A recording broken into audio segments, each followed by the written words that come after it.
Day 5 of 31 days of cold plunging. Thanks for joining me. I would be a liar if I said that I had something super positive to send you off with. I've hit a little bit of a slump in my evening, and it's not really important for me to go into the reasons why. But what's important is that I just get back up to the plate. I think there can be a tendency sometimes for us to neglect our practices when something goes awry, when the shit hits the fan, or we're feeling bad about something else. And it's important for us to keep committing. It would be really easy, well, to a degree, for me to just not show up and do this.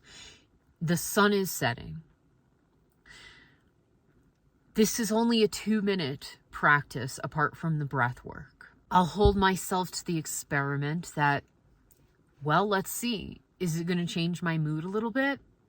Is it going to snowball over into me feeling better about a current situation? And that situation is one it's ultimately within my control.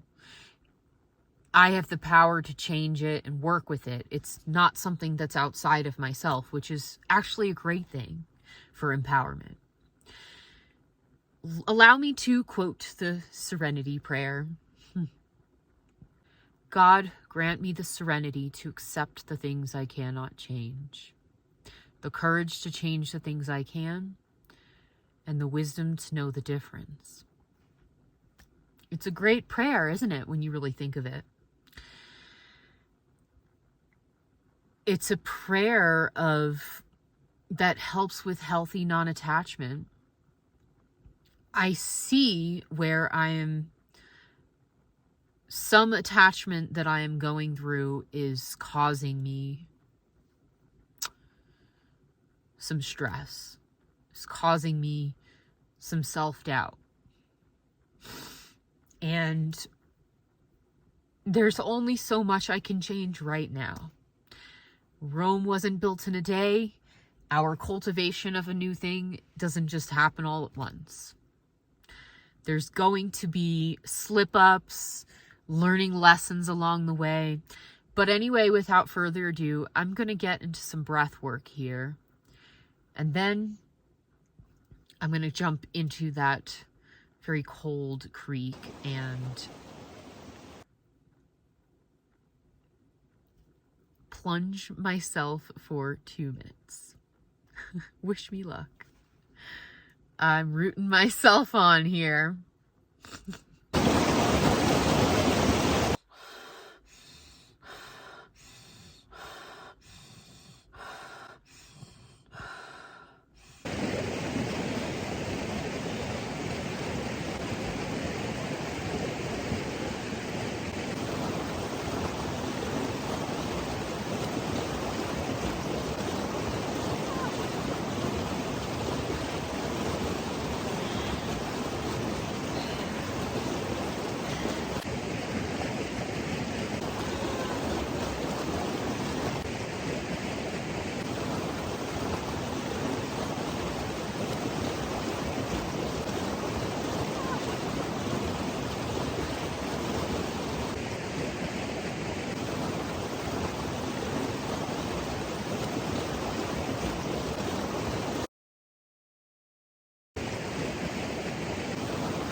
Okay, I did it. As you can see, I was crying. And it's really even not about the cold. It's about, I'll be vulnerable. I think this is my first YouTube cry here. I guess we all deserve one. Firstly, anybody who tells you, or anybody who assumes that putting oneself out there for the eyes of the public is easy, needs to think again.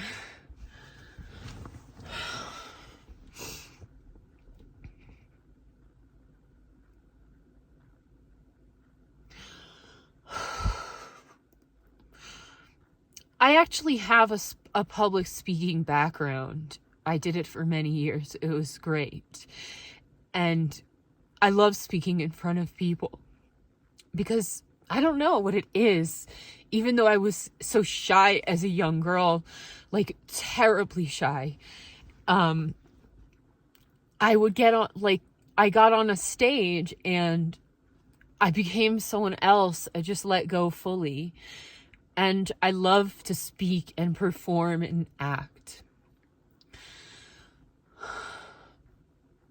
I went through burnout, like many people. I was battling it in 2020. I had built a pretty solid career as a professional dominatrix. I'm not going to get into that in this video. And then I went through burnout, which I battled, and then I went into total burnout. And I awakened to a deeper purpose, a more expansive purpose. One that I had always considered and thought that I would go on the path to, coaching others, being something of a guide, integrating all of my Buddhist practice and wisdom and everything that I could share, my journey, to really help others, because I awakened to the call, my calling as a light worker.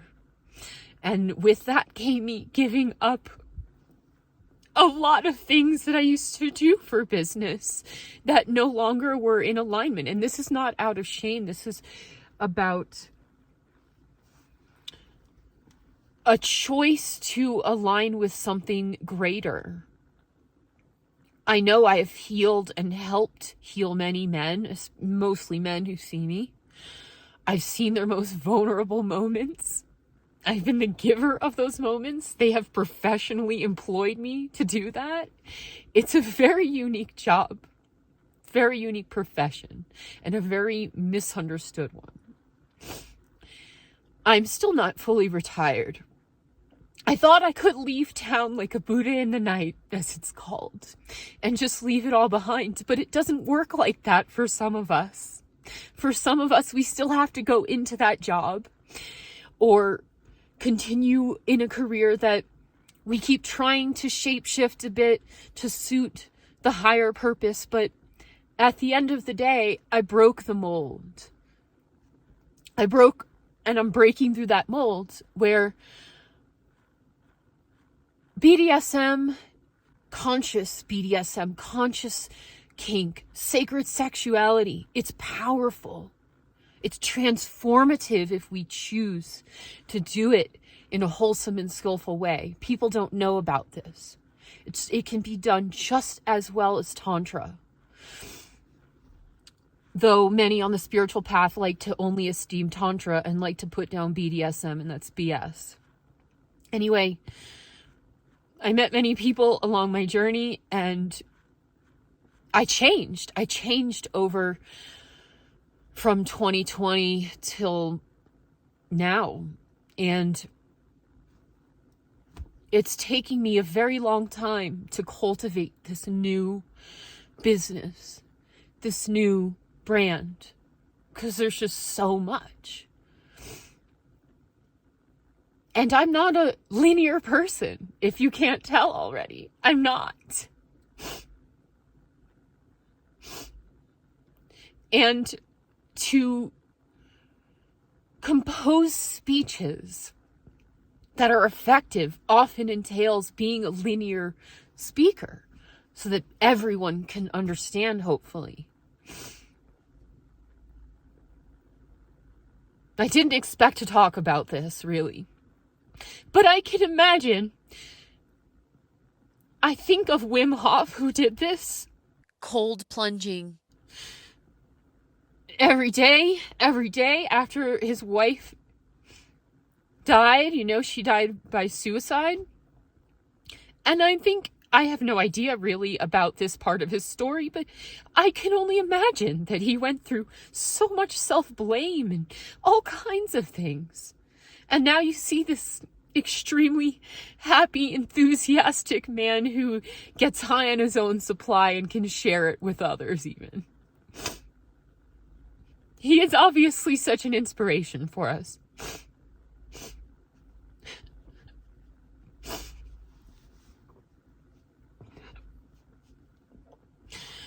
But a lot of people, I think, especially who do not do some kind of creative practice or just see a book by its cover or don't really meditate on what goes into a finished product, what makes it the finished product when you click on a video, when you watch a movie, when you listen to a song, when you see a painting, when you see, you know, even driving around in a car. It's such a gift and opportunity. We don't think of every day when we get into the car, all of the work, the labor that went into it, you know? A lot goes into these channels that we watch. And so I've been on this thing all day of just having a hard time with it, of composing and then going off script and then being like, I know it's all good stuff, but either my critic is controlling the show too much, or it is legitimately, it needs to be revised. I'm sure there's a little bit of me being too hard on myself. So how do we get back to a place of self-love where we don't just go up to the plate and say, well, I have to do this. What is the motivation? We have to always put the motivation with it and connect it back to self-love. All right. I don't know where that cut off. I ran out of storage space as usual. I have accepted that I must upgrade this phone to something with more storage because the whole process of this has not been going very smoothly. So I don't really know where that left off. I basically got very vulnerable, but I'm glad that I recommitted again today to the cold plunge. And all of those tears came up. Successes. I think I was able to submerge a little bit quicker. Not initially, but about midway, I got lower faster. And I stayed focused on the breath, even though I did wail a bit of crying at one point. I think I'm good at remaining with the breath, which is cool.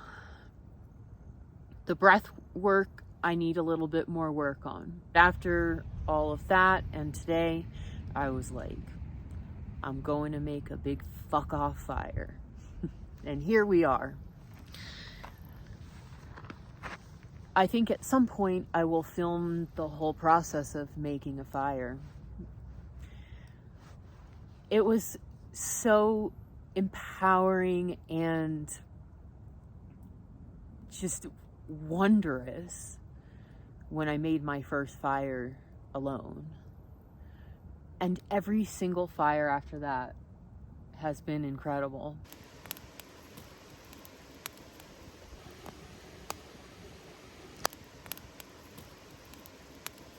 It's never short of wood around this area. This is one of my favorite kinds of meditation, with the element of fire. This is my element. Yes, this is my element. I am... Can you guess my sun sign? Can you guess my moon sign? my rising sign. It's all fire. Amazing element. If you meditate enough with it and ask it, it will burn things from you, transform them. Gratitude to the fire.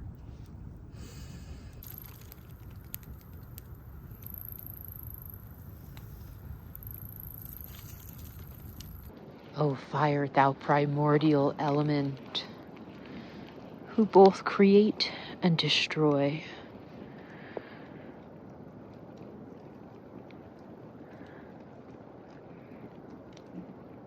Burn it out from within me and transmute it into something of higher faith.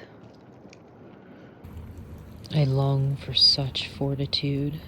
I thank you for teaching me, for growing me, for creating me, for finishing me. I hope you've enjoyed this fire meditation / prayer. It definitely made me feel 100 times better. There will be more in the upcoming weeks.